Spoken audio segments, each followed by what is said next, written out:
사랑하는 영락교회 지체들에게 주 안에서 평화 인사를 전합니다. 오늘은 2023년 7월 11일 화요일입니다. 오늘의 묵상 본문은 역대하 36장 1절로 23절까지의 말씀입니다. 오늘 본문 말씀 36장 1절부터의 말씀은 이렇게 시작합니다. 그 땅의 백성이 요시아의 아들 여호아하스를 세워 그의 아버지를 대신하여 예루살렘 왕으로 삼으니. 오늘 36장의 말씀은 역대기 이제 상하, 역대기 하를 끝맺히는 36장 마지막 장의 말씀이죠. 4명의 마지막 왕들과 이제 예루살렘의 멸망을 다루고 있는 그 말씀입니다. 요시아의 아들 여호아스를 세워. 근데 특이한 것은 여호아스는 큰아들이 아니라 둘째 아들이었다는 겁니다. 여호아스에서 왕이 된 여호야김이 큰아들이죠. 그래서 왜 둘째 아들을 세웠을까? 큰아들이 아니라. 그래서 뭐 여러 가지 이제 논란이 있어요. 여호아스가 반애굽 성향이, 지금 애굽과 전쟁을 하다가 요시아 왕이 죽었잖아요. 요시아 왕의 세 아들이 이제 차례로 다 왕이 되는데, 요시아 왕이 애굽과 싸워서 죽었기 때문에 애굽에 대한 반발감이 강해서, 그래서 반애굽에 대한 반발감이 강한 그런 여호아스를 세웠을 것이다. 뭐 이런 이제 주장도 있고, 여호야김이 첫째, 그 뒤에 왕이 된 여호야김은 8절에 나타나는 이제 그의 그 행적에 대한 이야기. 그래서 그가 품성이나 여러 가지 부족했을 것이다. 뭐 이런 추측을 하기도 합니다. 정확한 이유들은 다 가정이지 알 수 없죠. 아무튼 큰 아들을 세우는 장자 계승의 전통이 있었음에도 둘째 아들을 왕으로 세웠다라는 사실을 볼 수 있죠. 2절에 여호아스가 왕이 오를 때 나이가 23세더라. 주전 609년이죠. 주전 609년부터 586년 이제 예루살렘이 멸망할 때까지 그 짧았던 기간 안에 있었던 왕들의 이야기입니다. 이때 기록은 물론 그 역대기, 열왕기, 또 예레미야 이런 데 겹쳐서 이렇게 그 기록이 되고 있기 때문에 유다의 역사로도 정확히 기록되지만 또 바벨론의 역사 기록도 정확히 기록이 되어 있고 남아 있어서 심지어는 날짜까지 특정할 수 있을 정도로 분명한 역사적인 기록으로 남아 있습니다. 오늘 2절에 여호아스가 왕이 올 때 나이가 23세인데 그가 예루살렘에서 다스린 지 석 달에. 3절에 애굽 왕이 예루살렘에서 그의 왕위를 패하고 또 그 나라에 은 100달란트와 금 1달란트를 벌금으로 내게 하며. 예루살렘에서 다스린 지가 석 달밖에 되지 않는데 열왕기하 23장에 보면 32절에 여호와가 보시기에 악을 행했다 이렇게 나옵니다. 오늘 말씀 가운데서 반복해서 나오는 말씀인데 여호와 보시기에 악을 행했다. 석 달 동안 치세를 했는데 석 달 동안 무슨 악을 행했을까? 악을 행했다는 게 무슨 이야기일까요?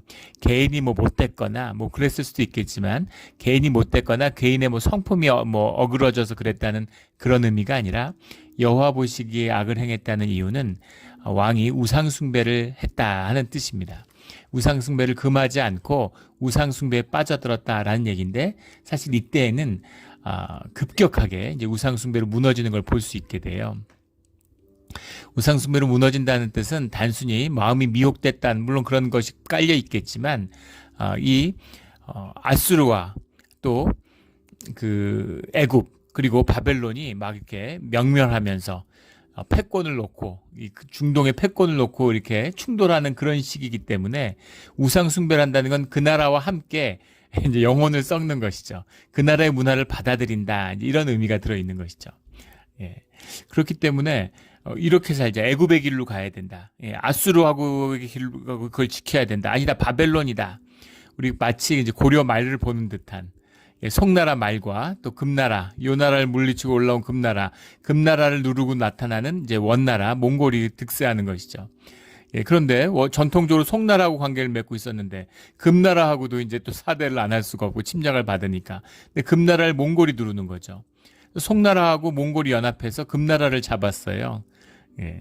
사실은 긴 안목에서 봤으면 그때 금나라하고 손을 잡고 몽골을 잡았어야 되는데 싶기도 하고. 근데 그런 이제 혼란에 있는 것처럼 지금 이거다 저거다. 그래서 뭐 우상도 숭배했다가 애굽의 우상도 태양신도 숭배했다가 뭐 이런 식으로 뭐 그 시리아도 했다가 아수르도 했다가 애굽도 했다가 바벨론도 했다가 막 이렇게 어지러운 것이죠. 그래서 살기 위해서 몸부림치는. 근데 주님의 분명한 말씀은 말씀을 통해서만이 여호와께 의지하는 것만이 살아나는 길이다라는 사실을 히스기야를 통해서 분명히 보여줬는데 그것을 믿음으로 지키지 못하는 거죠. 말씀을 붙들지 못하는 겁니다. 어떤 위기에 있고 아무리 파도가 쳐도 주님을 붙들면 그러면 살 수 있는데 그런데 그 현상을 바라보니까 살지 못하는 거예요.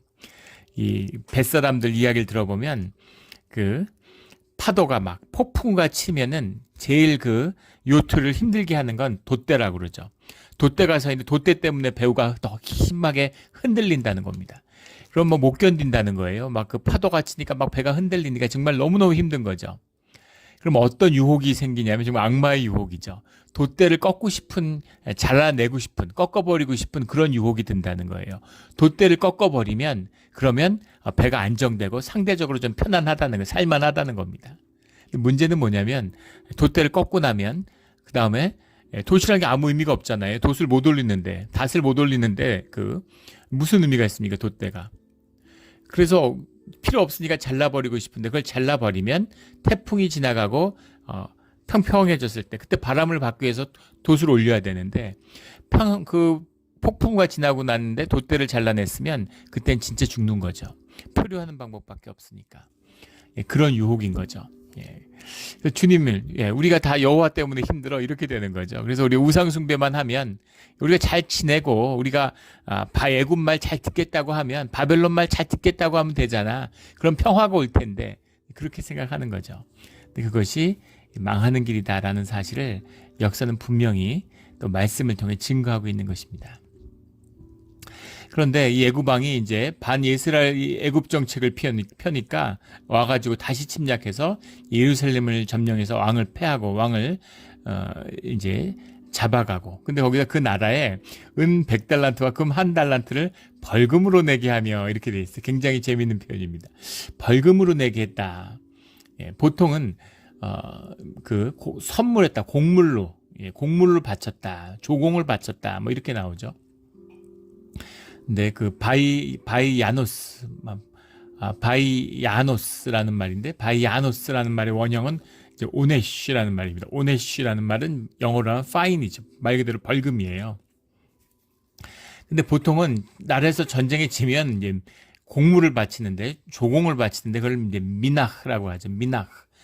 그 성경에서 미나흐라고 하는 건 이제 원래 선물이라는 뜻인데 선물을 바치는 거예요. 이렇게 배상금을 이제 무는 거죠. 가서 잘못했습니다 하고. 그런데 벌금을 낸다는 거하고 오네쉬를 한다는 거하고 미나흐를 바친다는 건 완전히 다른 의미라는 걸 알 수 있죠. 이런 겁니다. 그 1차 세계대전이 패했을 때 독일이 항복했지만 독일이 전쟁 배상금에 대한 그 부담만 졌지 전쟁 지도부가 아무도 책임진 사람이 없습니다. 비렐름 황제도 퇴위하고 네덜란드에 가서 잘 살았어요. 아무도 거기에 대한 책임을 물은 사람이 없어요. 전쟁의 증거에 대해서 배상금을 물어주는 것이죠. 그런데 2차 세계대전이 끝날 때는 완전히 망했죠. 1차 세계대전하고 완전히 차원이 다릅니다. 국토가 점령당하고 완전히 망했기 때문에 베를린까지 함락되고 그 지도부들이 다 체포돼서 재판을 받았어요. 그 유명한 뉴렌베르크 재판이죠. 전범 재판을 받아가지고 모두 재판을 받아서 실형을 살았습니다. 그 형을 물린다는 게 이 벌금의 의미예요. 그러니까 이 지금 예루살렘과 유다의 국격이라고 할까요? 나라의 위치가 어느 정도 무너져 내렸는지를 알 수 있겠죠. 이 망한 정도가 예전에 경험해 보지 못했던 차원이 다른 것입니다. 그냥, 그래, 우리가 졌어. 이런 게 아니라 가서 이제 붙들어 오는 것이죠. 지금 러시아가 이제 우크라이나에서 전쟁을 하고 있는데 서로 휴전을 맺고 그래, 그냥 우리가 물러날게. 뭐 이렇게 땅 다 내놓고 다시 나가고 이렇게 지는 거하고 전쟁에 졌는데 만약에 그 푸틴이 무슨 붙들려 가지고 그 국제사법재판소 같은데 헤이그 같은 데 가가지고 재판을 봐서 감옥을 산다. 이거는 같은 패배라도 차원이 다른 패배죠. 그런 패배를 당했다는 겁니다. 그러니까 예전에도 예루살렘이 점령당한 적은 있었지만 이렇게까지 처참한 완벽한 패배, 완벽한 점령을 당했다. 이제 이런 의미가 이 말 속에 들어있는 거죠. 그래서 벌금을 물렸다 하는 것입니다. 4절에 애굽왕 느고가 또 그 형제 엘리야김을 세워 유다와 예루살렘 왕으로 삼고 그의 이름을 고쳐 여호야김으로 하고 그의 형제 여호아스를 애굽으로 잡아갔더라. 엘리야김이나 여호야김이나 무슨 차이가 있을까? 그런 생각이 들죠. 예. 예, 엘리야킴이라는 게 엘라라는 말과 쿰이라는 말이 합쳐진 거죠. 쿰이라는 건 영어로 하면 스탠드업, 세운다 이런 겁니다. 엘리야킴이라는 거는 엘리라는 게 이제 하나님이니까 하나님이 세웠다 이런 말이고, 여호야킴은 여호와가 세웠다 이제 이런 뜻이죠. 예, 그래서 여호아스의 형 엘리야김을 여호야김으로 이름을 바꿔서, 근데 여호와가 세우나 하나님이 세우나 무슨 차이가 있습니까? 그런데 이름을 바꿨다는 것도 이제 굴욕인 거죠. 애굽 왕이 와서 야 이름 바꿔. 너 이름 마음에 안 드는데 이름 바꿔. 이렇게. 엘리야라고 할 때 엘이라고 하는 건 하나님인데, 엘이라는 건 이제 이런 근동 아시아에서 모든 사람들이 섬기는 그런 보편적인 하나님과 같은 뜻이 있는데, 하나님이 세웠다 이러니까 기분 나빴겠죠. 예, 그러니까 네가 무슨 하나님이 세워? 예, 유다의 왕, 너희 부족의 왕 여호와가 세웠다고 그렇게 이름을 바꿔 하는 거고, 그렇게 해서 이름을 바꿨다는 게, 누가 이름 바꾸라면 바꾸겠습니까? 그런데 일국의 왕인데 이름을 바꿨다는 게 명령을 받아서 이런 치욕이 없죠. 그래서 정말 상상할 수 없는 이제 굴욕과 치욕이, 점점 더 그 치욕과 굴욕이 더해가는 거죠. 그런데도 하나님을 찾지 않는 겁니다. 신기하죠? 어떻게 이럴 수가 있을까요? 예, 영이 어두워지면, 눈이 어두워지면 사람들이 두려움에 쫓기니까 점점 더 현상에 몰두하게 되는 거죠. 현상에 몰두하면 두려움이 점점 더 커집니다. 두려움이 커지면 무기력해져요. 그럼 삶의 권세가 꺾이는 거죠. 우리 소가 화가 나면 호랑이 사자 못 당한다는 걸 나누었죠. 두려움에 빠지면 정 한번 안 해보고 꼼짝 못하고 잡혀 먹습니다. 그런 것처럼 점점 더 무기력해지는 이런 모습을 보여주는 거죠. 물론 역사학자들은 이때 뭘 할 수 있었겠느냐, 뭘 할 수 있었겠느냐, 유다가 이렇게 이야기를 하지만, 이건 히스기야 때도 마찬가지죠. 아수르의 전성기였습니다. 근데 그걸 싸워서 이겨냈어요. 주님과 함께하는, 그들이 주님을 믿음으로 회복돼서 그런 화목한 주님의 공동체를 이뤄내면, 주님으로 기뻐하는 주님의 사람들이 되면 그 어떤 것과 싸워도 이기죠. 생명의 권세를 잃어버린, 얼마나 무기력해진 이것을 보게 되는 겁니다. 주님이 끝까지 다윗의 언약을 붙들려고 하셨는데 그걸 헌신짝처럼 내버리는 그런 유다의 예루살렘의 끝을 보게 되는 것이죠. 5절에 여호야김이 왕이 오를 때 나이가 25세라. 그러니까 여호아하스보다는 2살 위의 형이었다는 걸 알 수 있죠. 예루살렘에서 11년 동안 다스리며 그의 하나님 여호와 보시기 악을 행하였더라. 여호야김이 약간 반전의 기회를 엿볼 수 있었던 것은 이때 그 유명한 느부갓네살이 이제 군대를 이끌고 와가지고 애굽과 충돌하는 부상하는 신흥 강국이었던 바벨론과 아수르의 몰락이고 정통적인 강국이었던 애굽이 갈그미스 전투라는 걸 하게 되죠. 그 갈그미스 전투에서 이제 애굽이 이제 치명타를 맞습니다. 그리고 이제 바벨론이 패권 국가로 떠오르는 거죠. 그래서 애굽의 등살에, 요시야 왕의 죽음 이후 애굽의 등살에 시달리다가 애굽이 타격을 받아가지고 물러나니까 잠시 이제 유다의 평화가 찾아온 거죠. 그래서 유다가 이제 왕이 11년 동안 치세를 보내게 되는데, 그런데 달라질 게 있느냐? 달라질 게 없죠. 애굽이나 바벨론이나 다를 게 뭐가 있습니까? 그러니까 애굽의 지배에서 바벨론의 지배로 바뀐 것 뿐이죠. 그래서 이제는 바벨론의 영향 안에 들어가게 되는 겁니다. 6절에 바벨론 왕 느부갓네살이 올라와서 그를 치고 그를 쇠사슬로 결박하여 바벨론으로 잡아가고, 그래서 이번에는 바벨론이 쳐들어오니까 동생은 애굽에 잡혀가고 형은 바벨론에 붙들려 가는 겁니다. 근데 바벨론이 그를 치고 쇠사슬로 결박하여, 우리 33장에서 나왔던 므낫세가 잡혀갈 때 모습이죠. 아수르에 붙들려갈 때 모습인데, 이제 정말 비참한, 거의 이제 짐승같이 이렇게 붙들려갔다는, 더 비참한, 그 동생보다 더 비참한 처우를 받게 된 거죠. 그래서 바벨론으로 잡아갔다고 하는데 실제 잡아갔느냐에 대한 여러 논란이 있습니다. 왜냐하면 예레미야 22장에 보면 그가 예루살렘에서 죽었다고 돼 있거든요. 그래서 물론 잡혀갔다가 풀려서 돌아왔을 수도 있고, 아니면은 붙들어다가 바빌론까지 끌고 가지 않고 주변에 어디 가둬놨을 수도 있겠죠.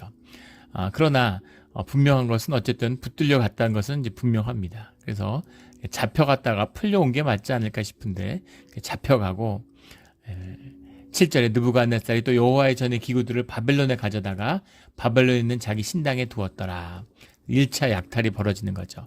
이때 그 다니엘과 같은 귀족의 청년들과 많은 사람들이 포로로 붙들려 가게 됩니다. 3번에 걸친 포로들이 붙들려 가는 일들이 나타나게 되죠.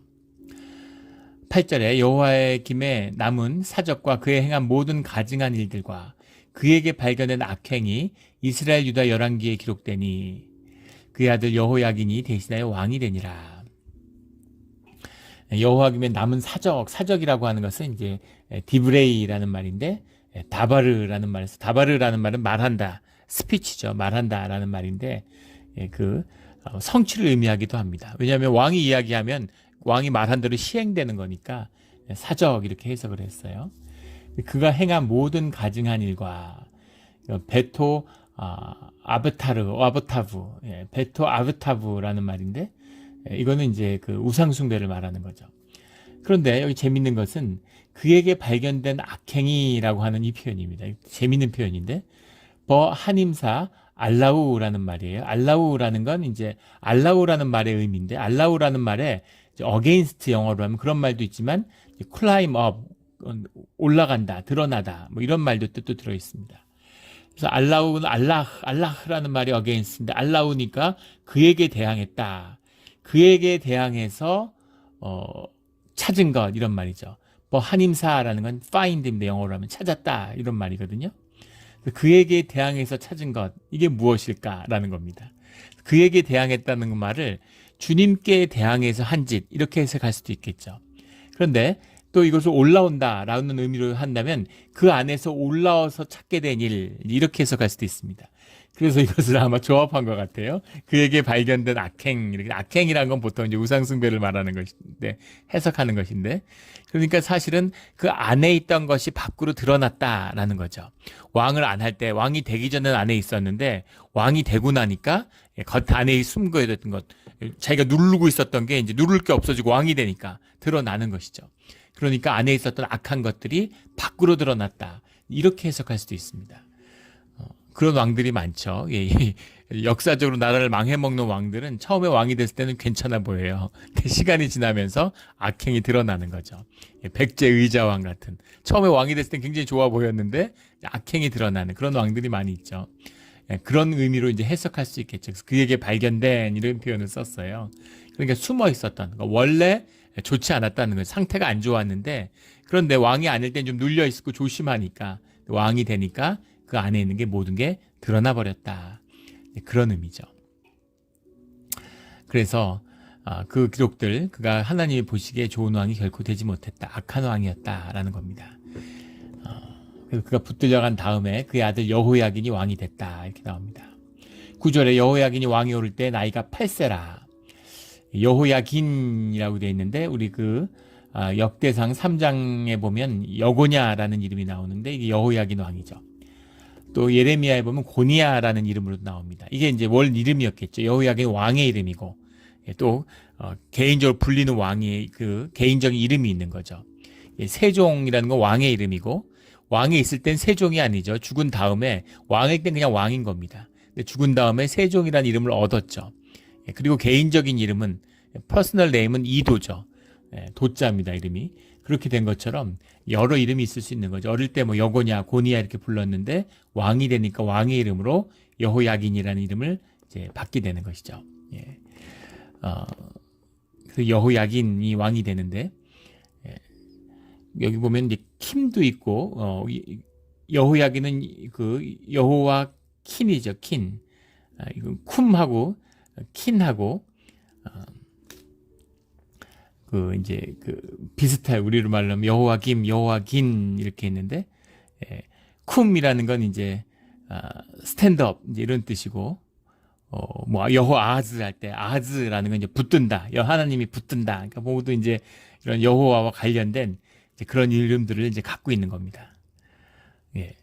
그 8세라 그렇게 했는데 8세라고 하는 이름이 8세라고 하는 나이가 열왕기에 보면 18세라고 나오고 있어요. 그런데 이제 여러 판본이 있는데 구약이라고 하는 것은 여러 판본이 있습니다. 우리가 잘 아는 것처럼 우리 성경에 나오는 이 구약의 판본은 마소라 원본이라고 하는 것에서 발견이 됐는데 레닌그라드 판본도 있고, 뭐 탈굽역도 있고, 뭐 벌게이트 역도 있고, 70인역이라고 하는 것도 있고, 그건 이제 그릭으로 이제 기록된 것이죠. 여러 판본들이 있는데, 그런 판본들 가운데에서 대부분이 다 18세라고 쓰고 있습니다.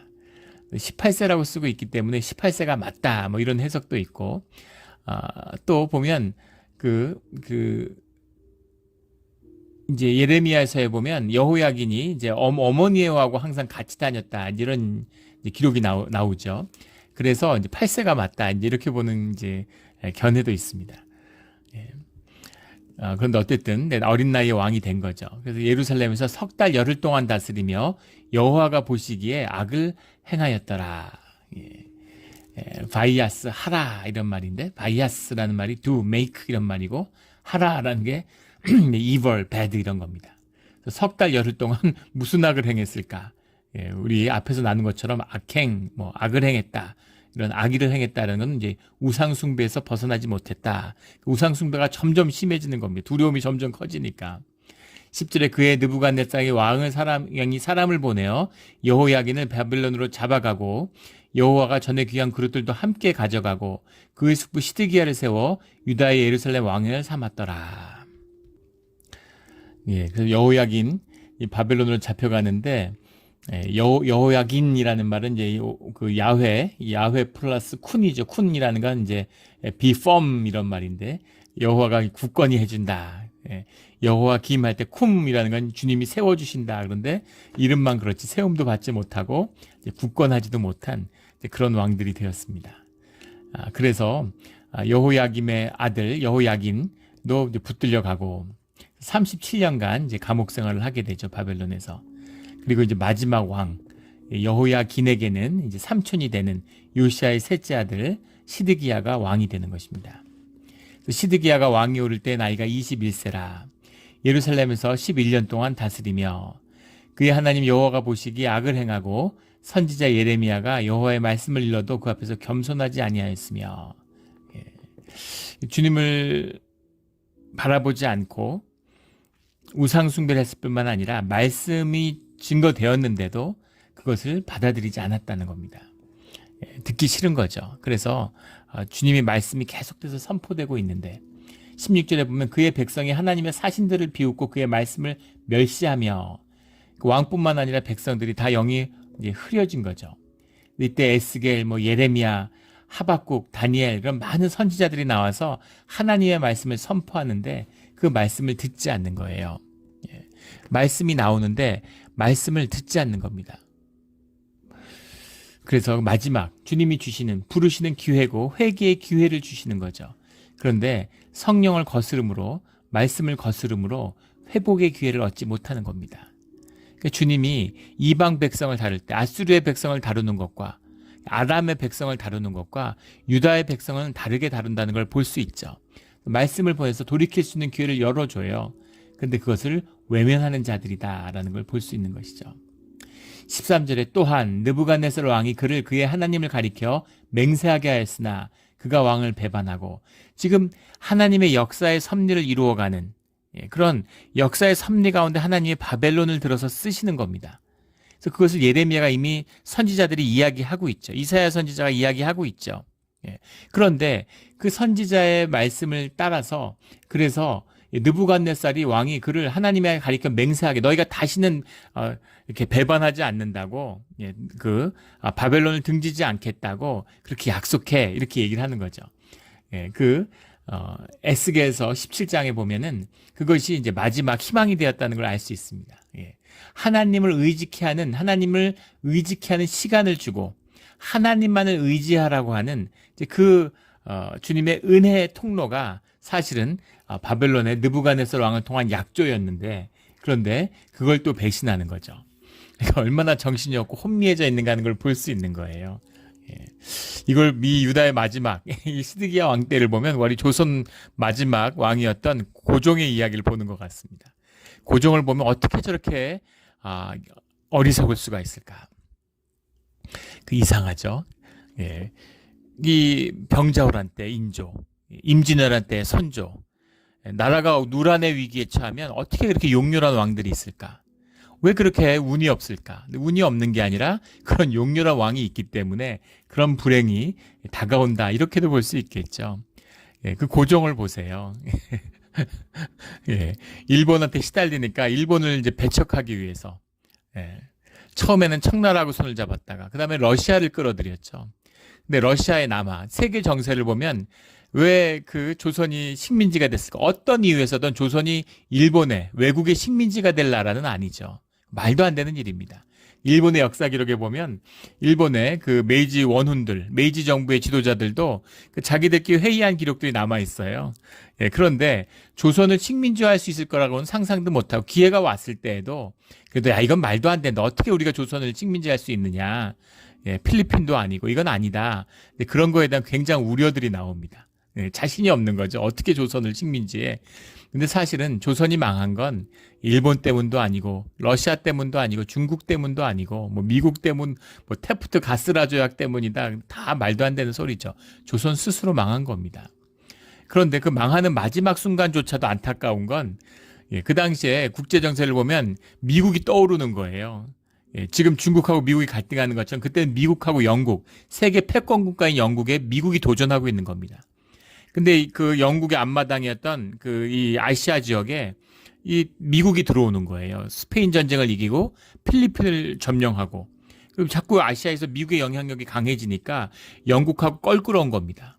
역사의 기록에 보면 영국이 미국을 선전포고라고 공격을 하거나 선제 공격을 하거나 미국 대륙을 봉쇄할까 하는 것에 대한 생각을 1920년대까지도 했다는 거예요. 미국도 잘 알고 있었고 서로 으르렁으르렁 하는 겁니다. 그러던 그 미국과 이제 그 영국을 화해할 수 있게 만든 둘이서 싸우지 않고 손을 잡게 만든 계기가 러시아의 부상이죠. 러시아의 남하입니다. 러시아의 남하를 저지하는 것. 이게 최대의 국제적 이슈인 거죠. 그래서 영국과 미국이 손을 잡게 됩니다. 그런데 러시아의 남하의 정책에 일본은 그걸 정확히 본 거죠. 그래서 미국과 영국을 대신해서 동맹을 맺고 러시아와 전쟁을 하겠다고 나서는 거예요. 그런데 조선은 러시아를 끌어들여서 대한제국 황제가 러시아 아관 파천이죠. 영사관에 가가지고 거기에 머물고 러시아 군인들을 끌어들여서 군사 교관들, 무기들 이런 거 다 러시아로 바꾸고 그러니까 망하는 걸 자초한 거죠. 안타까워요. 근데 사실은 러시아 영사관으로 가고 싶어 간 게 아니고 원래는 미국 영사관으로 가려고 했는데 그게 들통이 났죠. 예, 그래서 못 가고 그래서 차선책으로 러시아 공사관으로 도망을 가는데 만약에 그때 선교사들이 안내해 준 대로 미국 영사관으로 도망을 갔으면 적어도 일본의 식민지는 되지 않았을 겁니다. 태국같이 됐겠죠. 그런 걸 보면 안타까운. 그래서 지금 바벨론 때문에 바벨론 안에서 살아갈 남을 수 있는 기회가 있었는데 그런데 애국심이 넘치는 거죠. 애굽도 아니고 바벨론도 아니고 하나님의 뜻이 무엇인지 이들이 잘못됐다고 할 수 있겠습니까? 애굽에 맞서고 바벨론에 맞서서 독립을 지키자. 좋잖아요. 멋진 말이잖아요. 그러나 그것이 하나님이 인도하시는 역사의 섭리를 읽지 못하는 그런 어리석음의 발로였다라는 사실을 보게 되는 거죠. 우리가 깨어 있어야 되고 주님의 큰 뜻을 우리 경험 안에 주님은 이런 분이야. 주님은 크신 분입니다. 주님은 우리가 헤아리는 것보다 상상하는 것보다 훨씬 더 말도 안 되게 이걸 뭐라고 얘기하겠습니까? 크신 분이에요. 그래서 우리가 늘 주님이 주인이고 우리가 주님의 뜻을 헤아리고 주님의 뜻을 알아야 한다는 사실입니다. 그럼에도 불구하고 주님이 이 유다 가운데 끝까지 은혜를 베풀어 주시는데 은혜의 기회를 주는데 마음이 완악하여져서 목이 곧아져서 그래서 주님의 뜻을 읽지 못했다라는 거죠. 그래서 목을 곧게 하며 마음을 완악하게 하여라는 이 말은 주님이 애굽 왕의 마음을 완악하게 했다는 것과는 다른 것입니다. 스스로 완악한 선택을 했다. 스스로 목을 곧게 했다. 이런 것이죠. 그 주어가 이 므낫세에게 있는 것이죠. 이 애굽의 백성들에게 있는 것입니다. 주님을 끝까지 저버리는 마지막 기회조차 던져버리는 이런 모습을 보게 되는 거죠. 14절에 모든 제사장들의 우두머리들과 백성도 크게 범죄하여 이방 모든 가증한 일을 따라서 여호와께 예루살렘을 거룩하게 두신 그 전을 더럽게 하였으며 우리 에스겔서 8장에 보면 여기 나오는 모든 제사장의 우두머리가 24명의 제사장과 대제사장 24반차를 포함하는 이 예루살렘 성전의 모든 제사장들이 태양 숭배자가 되었다라는 기록이 나오죠. 예. 그러니까 태양 숭배를 했다는 건 무슨 얘기겠어요? 예. 그러니까 바벨론에 맞서기 위해서 다시 애굽에게 기울이는 거죠. 애굽에게 맞서기 위해서 바벨론을 끌어들이고 바벨론에 맞서기 위해서 애굽을 끌어들이고 그럴수록 점점 더 망해가는 거죠. 예, 지금 한국도 그렇죠. 지금 중국하고 미국의 패권에 중국이 도전하는 거 아닙니까?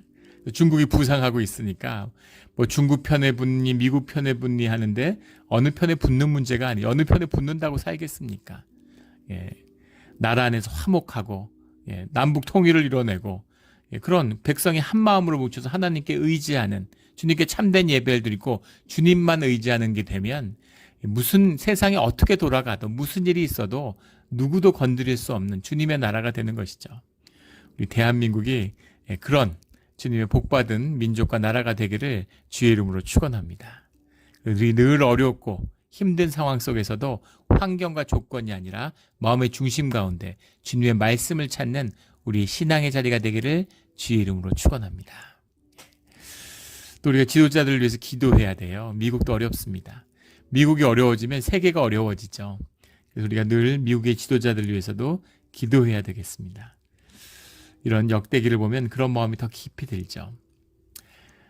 여호와의 전을 더럽히는 것으로 누가 와서 더럽히지 않아도 스스로 더럽히는데 누가 무엇을 위해서 무엇을 지키겠습니까? 15절에 그의 조상들 하나님 여호와께서 그의 백성과 그 거하시는 것을 아끼사 부지런히 그의 사신들과 그의 백성을 보내어 그의 백성에게 보내어 이르셨으나 부지런히 보냈다라는 많은 선지자들을 보내고 아끼사 오늘 아끼사 이 말씀이 와닿았는데 그의 백성을 예루살렘을 주님이 아끼신다는 거예요. 그래서 어떻게든 돌이키기 위해서 보내는데 근데 듣지 않는 거죠. 불길이 산을 덮고 있는데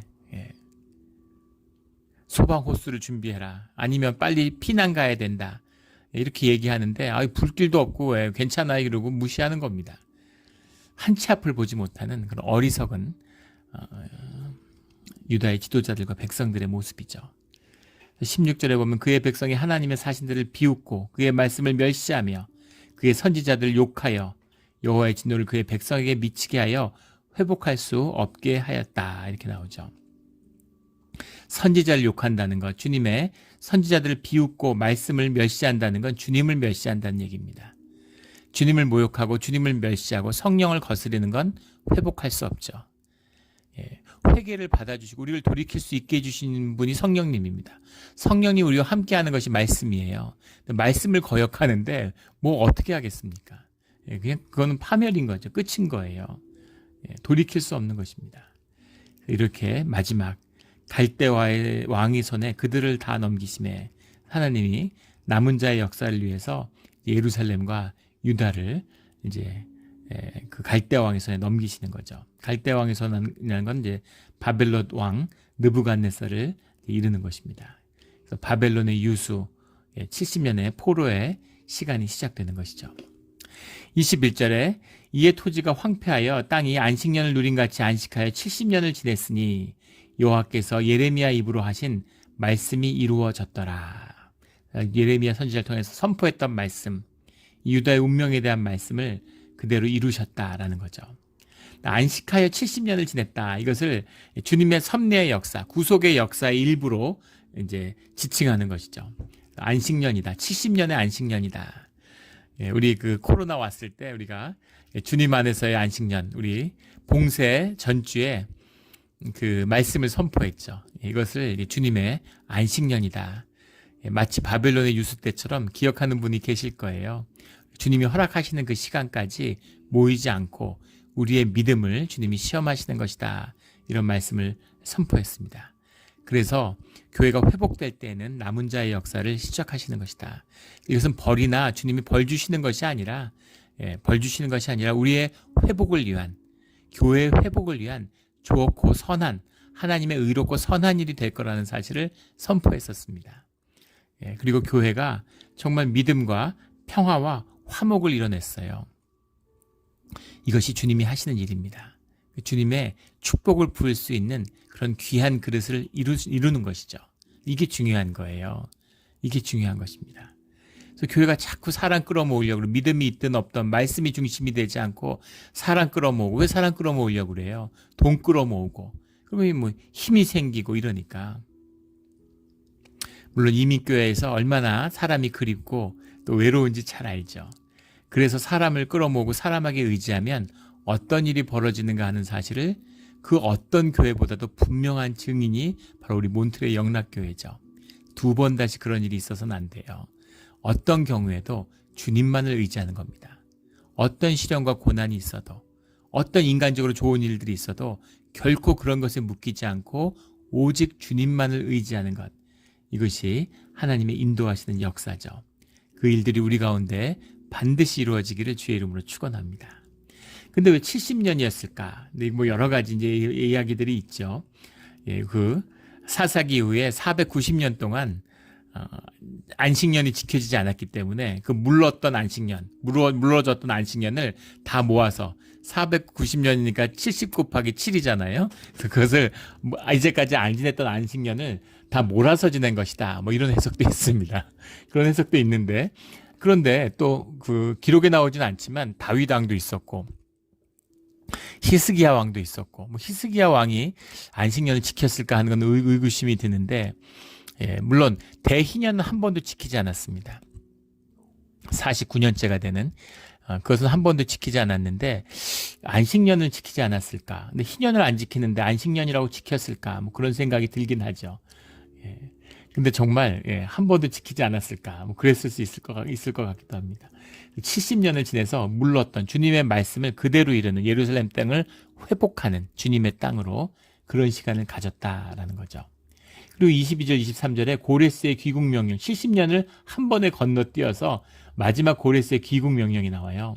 22절에 보면 여호와께서 바사에 고레스 왕의 마음을 감동시키심에 고레스 왕이 이제 그 바벨론을 정복하는 거죠. 페르시아의 그 사이러스, 고레스 왕이 이제 주님이 그 마음을 감동시켰다. 그래서 이방 왕이지만 주님의 사람으로 들어 쓰시는 겁니다.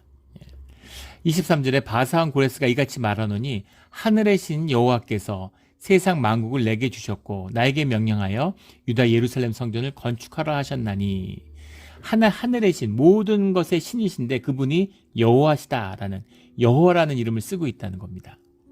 하나님 유일한 살아계신 하나님이 여호와 하나님이야. 이 고백은 굉장히 귀한 고백이죠. 이런 고백이 고레스의 입에서 나왔다는 게 정말 충격적이고 놀라운 것입니다. 하나님의 마음에 감동된 하나님의 사람. 하나님은 돌들 들어 쓰시는데 누굴 못 쓰겠어요. 놀랍게도 이거는 정말 뭐라고 말할 수 없는 이건 정말 이 역사의 큰 기적입니다. 완전히 패망하고 노예로 끌려간 나라가 70년 뒤에 회복되는 역사가 있습니까? 예. 역사상 마이너리티였는데 짓눌린 사람들이 그걸 뒤집어서 주류가 되는 이제 그런 회복되는 그런 역사는 단 2개밖에 없어요. 이것이 이제 바벨론 유수에 끌려왔다 예루살렘이 회복되는 역사고 또 하나는 초대 교회의 역사입니다. 로마에게 짓밟히다가 로마를 뒤집었죠. 놀라운 것은 이 바사왕, 고레스 왕을 통해서 이 고레스 왕을 통해서 그 바벨론을 멸망시키고 바벨론의 손으로부터 예루살렘을 회복시켜 주었다는 거죠. 놀라운 그 하나님의 은혜가 어디서 어떻게 올지 알지 못합니다. 끌려간 것도 믿어지지 않는 거고 가서 3대에 걸쳐서 노예를 했으면 끝난 거 아닙니까? 근데 그 안에서 예루살렘을 그리워하고 눈물 흘리는 자들이 있는 것이죠. 예루살렘에 돌아가기를 꿈꾸는 자들이 있는 거예요. 남은 자의 역사가 일어나는 겁니다. 그리고 주님이 주님의 방식으로 어떻게 우리가 예루살렘 돌아가 어떻게 우리가 나라를 회복시켜 근데 주님이 주님의 방법으로 놀랍게 그 모든 것을 회복시키시는 거죠. 주님을 믿고 주님의 인도하심을 구하고 그것이 최선임을 믿고 따라가는 겁니다. 늘 그렇게 기도드리죠. 강구가 없는 건 아닙니다. 주님께 강구의 기도를 드려요. 하지만 저의 뜻대로 하지 마시고 우리 뜻대로 하지 마시고 주님의 뜻대로 이루어 주십시오. 그게 최선인 것을 믿습니다. 라고 고백드리는 거죠. 그런데 이 마지막 22, 23절의 말씀은 우리 그 에스겔의 이 마지막과 이게 겹칩니다. 말씀과 똑같아요. 그래서 그 이제 저자가 이제 그 에스겔이다 이렇게 이제 이야기하는 이유기도 하죠. 그래서 이 역대기에 이제 저자가 에스겔이다 뭐 이런 주장도 이제 하게 되는데, 이 마지막에 겹치는 에스겔의 1장부터 4절까지의 말씀과 겹치는 것은 그 에스겔이 아니고 이제 에스라죠. 예, 에스겔이라고 자꾸 얘기해요. 에스라입니다. 에스라의 이제 1장부터 7장까지의 말씀과 겹치는 것이죠. 에스라가 이제 역대기의 저자다라고 말하는 그런 이유가 되기도 하는데, 이 말씀의 마지막이 왜 역대기 기록 끝에 이제 붙였을까라는 겁니다. 물론 훗날 역대기가 편집되면서 들어갔을 수도 있고, 뭐 저자가 같았기 때문에도 있을 수 있겠지만, 이 역대기 저자의 이 유다의 역사, 그 마지막의 끝 가운데 이 모든 것이 주님의 구속의 역사의 일부다라고 하는 희망과 소망, 그 꿈을 잃지 말아라 라는 뜻이 들어있는 것이죠. 그 꿈입니다. 그 꿈을 붙잡고 살아가는 것이죠. 그래서 세상은 사과가 썩으면 썩는다고 막 그러지만, 우리 믿음의 사람들은 썩는 것, 교회가 썩는다고 난리지만 썩어서 문드러져서 그 안에 있는 생명의 씨앗이 다시 부활하는 겁니다. 이것이 남은 자의 역사예요. 이 시대는 남은 자의 역사입니다. 점점 교회가 어려워지고 기독교가 어려워지죠. 그러나 그 가운데서 믿음의 씨앗이 다시 생명의 역사, 생명의 부활을 이루어내는 겁니다. 우리 그 부활의 역사 가운데 늘 꿈과 희망을 갖고 고난을 이기고, 그 부활의 꿈을 붙들고 환난 가운데, 고난 가운데 광야의 길을 끝까지 걸어가는 우리 몬트레이 영락교회 공동체가 되기를 주의 이름으로 축원합니다. 아멘. 기도드리겠습니다. 하나님 아버지 감사합니다. 오늘 귀한 말씀, 비통하고 애통한 말씀이지만, 이 망하는 이야기가 그 가운데서도 흐르는 주님의 은혜의 뜻을 또 만나게 해주시니 감사합니다. 우리가 어떤 경우에라도 늘 주님이 주시는 말씀에 깨어 있어서 말씀을 통해 주님 가운데 회복되고 돌이키는 우리의 삶의 자리가 되게 하여 주시옵소서. 모든 것을 주께만 의지하며 감사하며 예수 그리스도의 이름으로 기도드렸습니다. 아멘.